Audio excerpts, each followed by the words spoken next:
ये है question number 5। Question number 5 में क्या बोला है कि mister Romi supplies goods and services. देखो दोनों सप्लाई किया है, गुड्स एंड सर्विसेज। तो इसका क्या मतलब है, जहाँ 20 लाख होएगा अपन वहाँ पे इसको ले लेंगे, वहाँ पे रजिस्टर के लिए वेरीफाइड हो जाएगा, इसको वेरीफाई करना पड़ेगा रजिस्ट्रेशन के लिए। He started that he is not required for registration, stated that he is not registration under GST law, compute the aggregate turnover and advise weather he is liable. बताओ क्या register हो सकता है कि नहीं, ठीक है। तो ही the detail of the following transaction as under. हाँ, तो इसमें ये डिटेल दी हुई है, बट इससे इतना ही नहीं बनाना है, अपने को थोड़ा नीचे भी जाके देखने का है।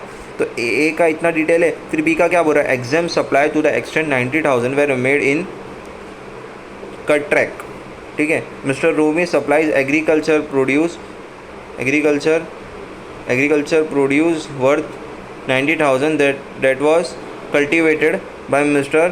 पाठक to whom wages of ₹1,000 per month. इसमें ज़्यादा कंफ्यूज मत होना, मैं जो बता रहा हूँ उस तरीके से समझना। जैसे ये 4 चीज़ दी हो तो पहले तो अपन ये बना लेंगे, ठीक है। अब इसमें ना ये तीनों बॉक्स नहीं बनेगा, ध्यान देना। ये जो ऐसे जो क्वेश्चन आते हैं ना, ये जो इंट्रा वाले जो क्वेश्चन आते हैं, इसका फॉर्मेट अलग है। इसमें सिर्फ 2 चीज़ बनेगी, कैलकुलेशन ऑफ एग्रीगेट टर्नओवर, एक तो ये बन गया, एक तो सीरियल नंबर वाला बन गया 1 2 3 4 5 6, और एक ये बन गया।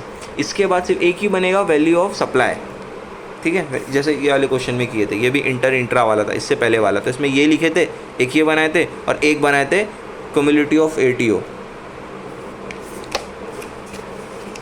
ठीक है। इसमें 2 नहीं दिया हुआ है ना, इसमें एक ही दिया हुआ है, सिर्फ ये दिया हुआ है। तब इसमें कैसे करेंगे देखना। सबसे पहले ये पूरा डिटेल लिख देंगे, जो अमाउंट दिया हुआ है 5,10,000, 5,10,000, 3,40,000, 2,30,000, 1,70,000, 2,90,000 और ये नील। अब ये कैसे आया, ये जो एग्जाम सप्लाई ऑफ एक्सटेंट ये भी दिया हुआ है, तो यहाँ पे लिख दिया मैंने एग्जाम इंट्रा स्टेट सप्लाई 90,000, जो दिया हुआ था वो मैंने लिख दिया 90,000, ठीक है। उसके नीचे देख रहा हूँ मैं एग्रीकल्चर प्रोड्यूस दिया हुआ 90,000, तो एग्रीकल्चर प्रोड्यूस के सामने मैंने नील किया है। क्यों मैंने नील किया, याद रखना, एग्रीकल्चर प्रोड्यूस है वो। एग्रीकल्चर का कुछ भी खर्चा होता है तो गवर्नमेंट उस पर टैक्स नहीं मारती है। एग्रीकल्चर जो खेती बाड़ी होती है उस पर कोई टैक्स नहीं मारा जाता है, वो नील है, तो यहाँ पर मैंने लिख दिया नील।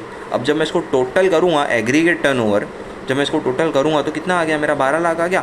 12, अब मैंने क्या बताया था, गुड्स और सप्लाई अगर दोनों साथ में हैं तो कितने पे आएगा, 20 लाख पे आएगा ना। बट 20 लाख पे आ ही नहीं रहा है, ये तो कितना हुआ, ये तो सिर्फ 12 लाख पे अटक गया। तो यहाँ पे ऐसा लिखेंगे, एक सेकेंड ना, ये सिर्फ सप्लाई कर रहा है क्या, एक मिनट।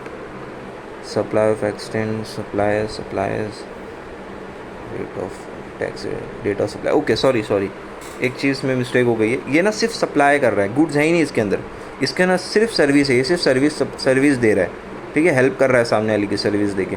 तो सर्विस में मैंने बताया था कितना, 40 लाख, और गुड में मैंने बताया था 20 लाख। ये दिया हुआ यहाँ पे गुड्स 20 लाख, सर्विस 40 लाख। तो 40 लाख ये क्रॉस कर रहा है क्या, नहीं, ये तो सिर्फ 12 लाख है। एग्रीगेट टर्नओवर 12 लाख, तो अपन यहाँ पे लिखेंगे since the aggregate turnover does not exceed 40 lakh, 40 lakh exceed ही नहीं हुआ है, सर्विस दे रहा है ना, ये तो सिर्फ गुड्स और सर्विस मिक्स तो नहीं है। पहले वाले सब में क्या मिक्स था, पहले वाले में, इसमें सिर्फ 40 लाख दिया हुआ है। 40 लाख अगर सर्विस क्रॉस किया 40 लाख तो वो टैक्सेबल है, बट ये तो 12 लाख है सिर्फ। तो इसमें ऐसा लिखने का, does not exceed 40 lakh, mister Romi is not liable, वो रजिस्टर होने के लायबल ही नहीं है, उसको रजिस्टर करना ही नहीं है क्योंकि सिर्फ 12 लाख हुआ है। यह है क्वेश्चन नंबर 5।